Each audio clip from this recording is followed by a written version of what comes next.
Hello, ladies and gentlemen. Welcome to another Crowpill. I've got another potentially controversial topic here to broach for this particular video. We're going to be talking about why it's so damn hard to celebrate video games, to praise video games, to appreciate the qualities of video games. And for this video, I want to focus specifically on single-player content, precisely because even though multiplayer content does suffer from a lot of the same issues that I'm about to outline, I do believe that it is very different in terms of what the developer entails, what the developer intends, and as a result, we have to sort of critique that a different way, and that's obviously something that I can get into in a separate video. It's very important to know what the intention of a developer actually is before you try to critique some of their work. And when the industry is as cynical as it is, and as obviously money-focused as it is, and not very transparent at all about what their intentions actually are, it's quite difficult to always feel like you're on the right track when it comes to sort of putting together some sort of criticism, because maybe somebody might be able to argue convincingly, in fact, that whatever criticism you have is invalid because that was not the developer's intention at all. They weren't trying to make a good game. They were trying to make a movie or make money or something like that. So it's quite difficult to actually, get into the thick of it unless we give specific examples and, from what we know from developer interviews and stuff like that. So why is it so hard to celebrate video games? Why is it so difficult to just appreciate the good stuff? I tried to go into this when I'm talking about project development, story development in video games as well, because when I am sitting down to write a story, to figure out a plot, to develop characters within a video game medium, within an RTS or FPS medium, those are the two genres that I've got the most experience with when it comes to writing stories, I would typically focus on what I can actually show within these genres, as well as trying to make sure that at every point, the viewer's immersion or respect for what is going on in the source material and what is going on in the actual experience that they're having is upheld, is preserved at all costs. Because if we don't have a world where the viewer can comfortably feel like they are experiencing something of high quality, then it doesn't really matter if there's a really good moment buried within the work somewhere.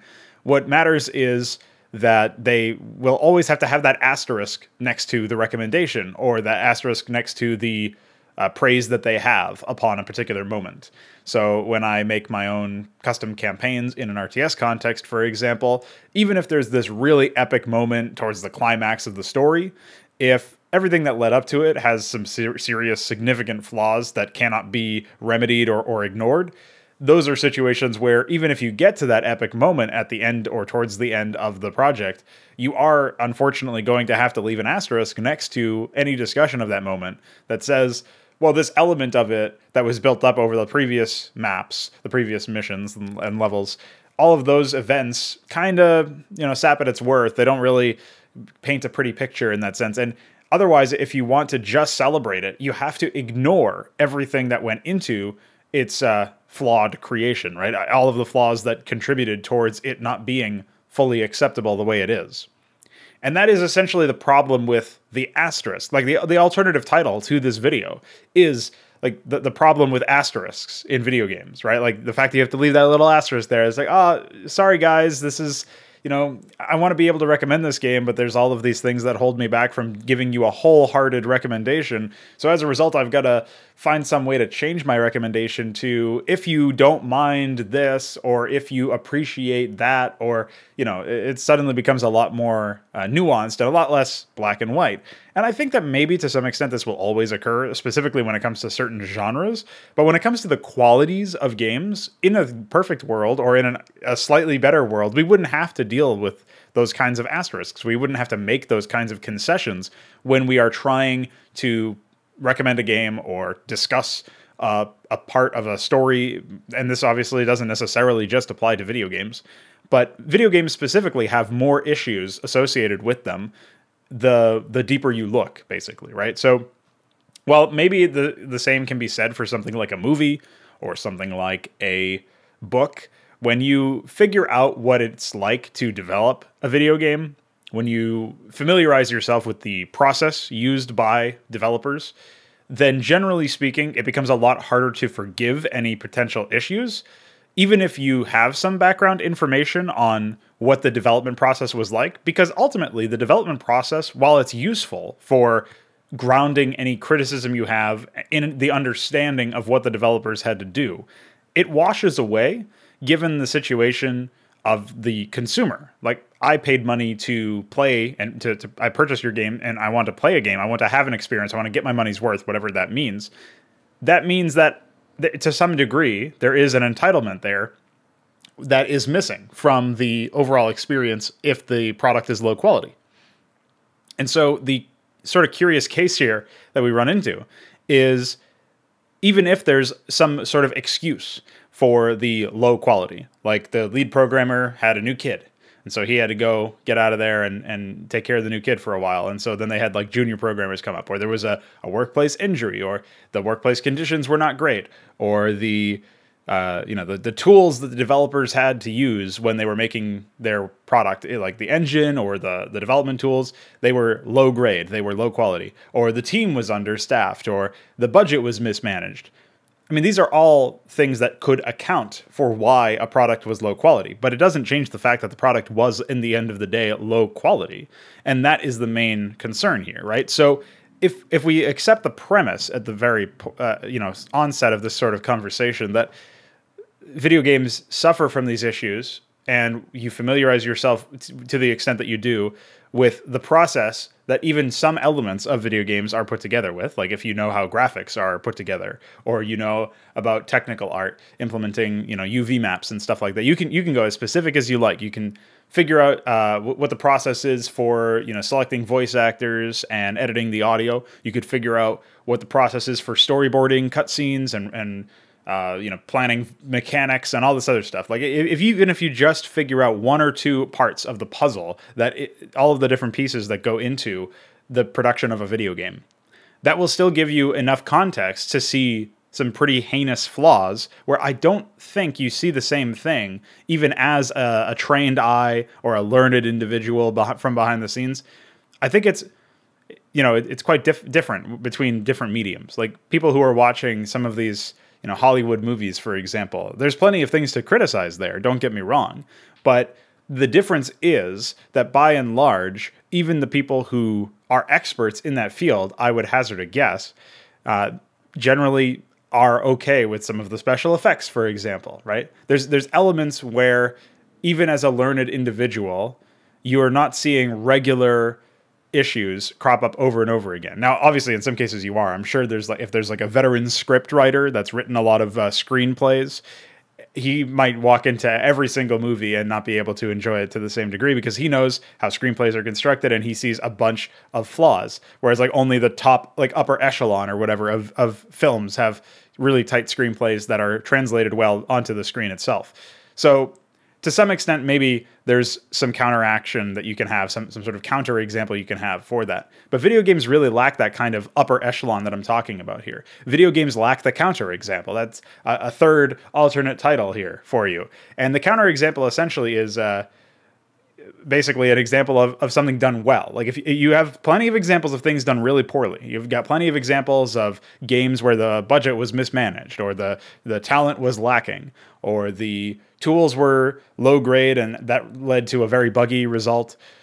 There's plenty of examples of all sorts of flaws that you could point to in the development process that you get familiar with when you yourself start working on development.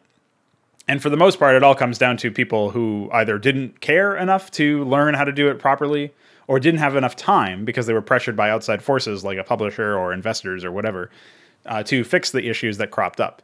And in neither case is it really excusable. Again, it's just that this is context for what happened, right? So if we consider that as an alternative, we consider that as a point, there's plenty of examples of games that suffer from issues that are from those exact points that I just brought up. Those issues are the source of whatever problems that they exhibit later on, be it bugginess or just low-grade assets or something like that. We don't really have an example of a video game that doesn't suffer from these issues. Like, pretty much every AAA video game has suffered from crunch time in one point or another, which obviously generally lowers the quality of the work that is put out because it's more about quantity and less about quality. Most indie games don't have the resources that AAA games are often, claimed to have. So again, I don't think that AAA is really a useful title, but for the average viewer, in theory, AAA means something. So like you can just imagine that it's the upper echelon of budget in terms of what goes into a video game.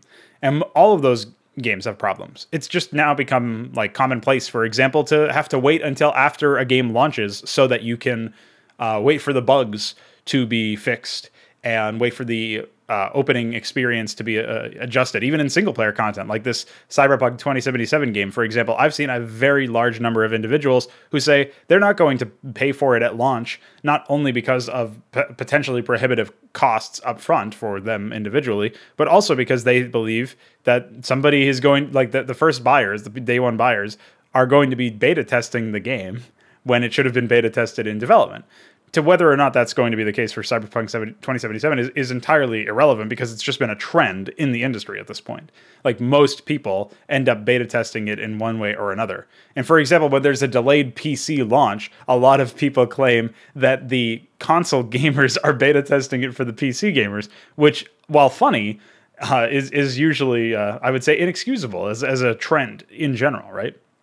And so that is a big concern, that the idea that people can finish their game later, in some cases through like DLC or some other sort of paid option, and in which case they're actually charging you for it. But even if it's just, patched for free, in theory, it still requires time. And if you purchased before then, you are getting a less quality product than somebody who purchased later. And so hopefully the issues there are kind of self-evident. But again, we don't have examples of really, really strong titles that don't have fundamental crippling issues in one department or another. I can't think of any anyway. Like, if you think of StarCraft, its single player experience is terrible. It's got a ton of bugs. It has random elements even in the competitive aspect, right? So like, this is obviously Brood War I'm talking about here. There's a lot of reused audio visuals. There's stuff like that just like, all of this stuff is laziness or incompetence or both in terms of what sourced the issues, and all of it could have been avoided. Now, obviously, we're Monday morning quarterbacking massively because we're talking about like years and years after it came out, obviously. But that doesn't change the fact that it still could have been avoided, even it could have at the very least been competent. It could have at the very least shown that there was an intent to try to produce a high quality product. And we don't really get that. It definitely seems like it was sort of Blizzard stumbling into some success, because there was no cynical marketer figuring out that Korea was about to experience a massive boom, and as a result, skyrocket the popularity of an RTS game if they positioned themselves correctly. That was not deliberate. That was very much a fluke, very much dumb luck.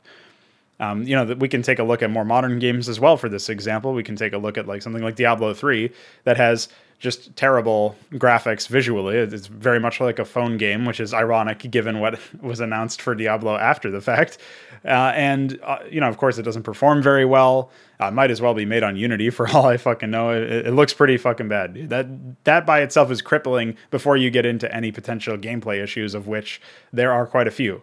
So again, it's not necessarily the medium to deconstruct individual games, but hopefully this kind of thing, that you can think through any potential examples that you think serve as counterexamples to this sort of premise, that you think, oh, maybe this game is competent in all areas as a bare minimum. Like, bare minimum offers a decent experience across visuals and game and like pacing and whatever else. And it could be it could be single player, rather. It could be multiplayer.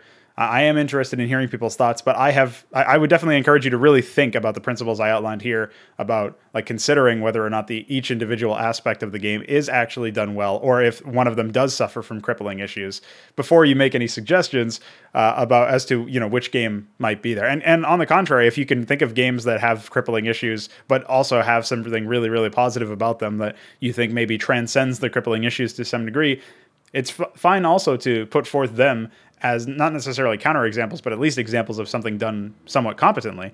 It's just the main problem is we still can't really escape the main premise, right? It's still difficult to celebrate video games. It's difficult to talk about how good some games are because of the fact that even amongst the best games released ever, there's crippling issues in one department or another. So hopefully that was a more nuanced and insightful take in terms of a deep dive into actually how I look at video games and how I try to critique video games and analyze them. And obviously, we're going to get further into this stuff the longer the series continues. So thanks for tuning in. Thanks for hanging out. And I'll see you next time.